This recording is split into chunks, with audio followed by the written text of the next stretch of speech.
I want you to picture the most sophisticated brain in human history. We're talking about an artificial intelligence that can, simulate protein folding to cure diseases, write complex software in seconds, maybe even model the entire global climate system. It's the engine of the future, right?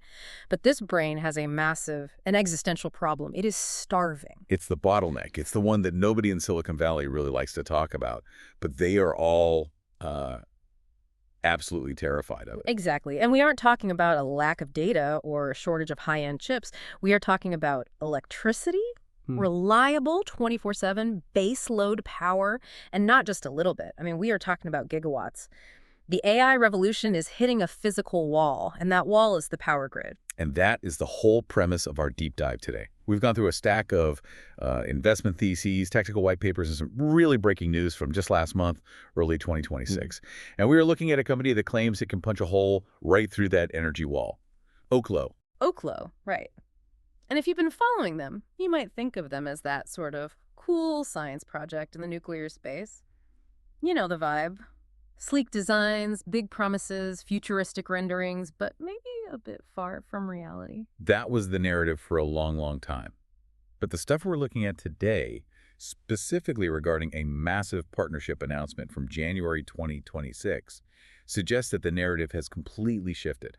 Oklo isn't just a science project anymore. They might be the most critical infrastructure play in the entire AI stack. And there is a twist to the technology that we have to get to later. Something about what they actually use for fuel that, it completely blew my mind. It really sounds like science fiction, but it's real. But let's start with the headline, the one that changed everything. The Meta deal. Right. January 2026. Oklo makes a partnership with Meta. But this wasn't just some press release about exploring synergies or, a memorandum of understanding. This was a concrete deal for a 1.2 gigawatt nuclear power campus in Ohio. And just to give you a sense of scale, 1.2 gigawatts is massive. A standard, large-scale nuclear reactor, like the ones you'd see at a legacy plant like Diablo Canyon, produces about 1 gigawatt. So Oklo isn't just building a battery backup or a small generator. They are effectively building a full-scale nuclear power station just for Meta's AI infrastructure. Okay, that's the what. But I want to dig into the how, financially speaking. Because in the research notes, there is a specific term used here, prepayment. Why is that the smoking gun? This is the key insight. This is everything. Historically, the biggest killer of nuclear projects, it isn't the technology, it's the financing. Building a nuclear plant is incredibly capital-intensive up front. You borrow billions, you face construction delays, interest rates kill you, and the utility goes bankrupt before they sell a single watt of power. Oh, yeah, we've seen that movie before. It usually ends with a half-built cooling tower and a lot of lawsuits. Exactly. But the Meta deal, it just flips the script. It is a binding power purchase agreement, a PPA, that includes substantial prepayment. Meta is effectively de-risking the capital expenditure. They are saying, we need this power so badly, we will help fund the construction right now. So Meta is acting as the bank. In a way, yes. It transforms Oklo from a pre-revenue R&D company, which is just a polite way of saying they burn cash into a company with contracted, secured future cash flows. It solves that chicken and egg problem of nuclear financing. They have a customer who has already signed the check. That changes the entire investment thesis. It's no longer if they can find a buyer, it is just can they build it. But speaking of building it, let's talk about the timeline. Because even with Meta's money, you can't just 3D print a nuclear reactor overnight. No, you can't. And this is where investors really need to temper their enthusiasm with some reality. The schedule for this Ohio campus puts phase 1 coming online in 2030. The full 1.2 gigawatt capacity won't be online until 2034. So that's a 4-year wait for the first electron and an 8-year wait for the full project. In the tech world, 8 years is an eternity. 8 years ago, we barely had TikTok. It's a lifetime in tech. But you have to look at the signal it sends. Meta knows this takes time. The fact that they are willing to sign a deal now for power in 2030 tells you just how desperate they are. They see the energy projections for their data centers, and they know the wind and solar grids simply cannot support it. They need baseload power, and they're willing to wait for it. And it isn't just Meta, right? I saw some mentions of Diamondback Energy and Wyoming Hyperscale in the notes. Correct. And it's so important for diversification. Diamondback Energy is in the Permian Basin, so that's power for oil and gas extraction. Wyoming Hyperscale is, well, obviously, data centers. It proves that Oklo's model isn't just for one tech giant. It is a solution for anyone who needs massive, reliable power off the grid. Okay, so the demand is real. The money is there. Let's get to the technology. Because when I hear nuclear, I think of cooling towers, pressurized water, and uranium mining. But Oklo calls their tech fast fission.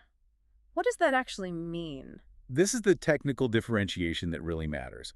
Most reactors operating today are light water reactors. They use water to slow down or moderate the neutrons to sustain the reaction. They're safe, but they're inefficient. They only use a tiny fraction of the energy in the uranium fuel. And the rest becomes high-level nuclear waste. Exactly. We bury it, guard it, and then worry about it for 10,000 years. Oklo's fast reactors are different. They don't slow the neutrons down. This fast neutron spectrum lets them split atoms that a normal reactor just can't. Which brings us to the fuel source, the aha moment. Right. Because they use fast fission, they can run their reactors on recycled nuclear waste. They take the spent fuel from traditional reactors, which still has about 95% of its potential energy left in it, and they use that as fuel. That's brilliant. You are effectively turning a liability toxic waste that nobody wants into an asset. It is the ultimate recycling program. Yeah. And from a business perspective, it solves two massive problems at once. First, fuel costs. You aren't mining new uranium. You're using material that's already just sitting in storage casks. Second, energy security. You aren't relying on supply chains from Russia or unstable regions. The fuel is already here in the U.S. But isn't there a I imagine you can't just shovel old fuel rods into the reactor like coal into a furnace. You can't, no. You need to reprocess it. And that brings us to Oklo's moat. They aren't just trusting someone else to do this for them. The notes highlight a massive vertical integration strategy. They announced a $1.68 billion investment to build a fuel recycling facility in Tennessee. Wow, that is a huge chunk of change. And they also have a partnership with a French company, Nucleo. Yes, a $2 billion partnership. Nucleo is a leader in this fast reactor space in Europe. By partnering with them and building the Tennessee facility, Oklo is trying to own the entire supply chain. They want to control the fuel fabrication, the recycling, and the power generation. That is ambitious. But it makes sense. If you control the fuel, you control your destiny. You aren't waiting in line for fuel rods from some third-party vendor who might get sanctioned or go out of business. Exactly. And this vertical integration is what gives them a defensive moat against competitors who might just be designing reactors but have no real way to fuel them. Let's shift gears to the regulatory side of this, because nuclear and speed are usually antonyms. The Nuclear Regulatory Commission, the NRC, they are notoriously slow. They are. I mean, they're a gold standard for safety, but they were built to regulate these massive custom-built light water reactors. Adapting to small, modular, fast reactors is a huge culture shift for them. However, Oklo is arguably way out of the pack here. They secured a site use permit way back in 2019, the first for advanced fission. And crucially, in September 2025, they broke ground on their first powerhouse, the Aurora, at the Idaho National Laboratory. So actual dirt is moving. This isn't just a PowerPoint anymore. Dirt is moving. Foundations are being poured. And that is the critical distinction between a nuclear startup and a nuclear company. One has beautiful renderings, the other has concrete. Okay, I want to talk about how the market is processing all this, because looking at the stock chart for 2025, calling it a roller coaster feels like an understatement. Oh, it was wild. The stock rallied 238% in 2025 with peaks over 700%. It was trading like a meme stock for a while there. What was driving that volatility? Was it all just hype? It was a psychological war, really, between two narratives. On one side, you had the show-me crowd investors who said, nuclear is hard, they have no revenue, this is a zero. On the other side, you had the prove-it crowd who saw the AI energy crisis coming. The volatility came from the market trying to price in a binary outcome. Either Oklo fails and is worth nothing, or they succeed and become like the ExxonMobil of the 21st century. And that narrative seems to have settled a bit with the Meta deal in January 2026. That was the inflection point. It just validated the entire bull case. Following that announcement, we saw major upgrades from Bank of America Securities and Texas Capital Securities. When institutional banks start slapping buy ratings on a pre-revenue company, it signals that the smart money is starting to believe the execution story. There's another name attached to the story that we can't just ignore, Sam Altman. The CEO of OpenAI. Right. He's been the chairman of Oklo for years. But there was a moment in April 2025 that confused a lot of people. He stepped down as CEO of Oklo. He had taken the role briefly, and the stated reason was to avoid a conflict of interest. At the time, usually when a celebrity CEO steps down, the stock tanks. people think, oh no, he's jumping ship. Exactly. But if you read between the lines, Yeah. and the analysis confirms this, it was actually the ultimate bullish signal. Think about it. Why would Sam Altman have a conflict of interest? Because he's the guy buying the power. Bingo. He knew that OpenAI, Microsoft, and Meta were about to enter serious negotiations with Oklo for billion-dollar energy contracts. He couldn't sit on both sides of the negotiating table. He had to step down from Oklo's executive role, specifically because the deals were getting real.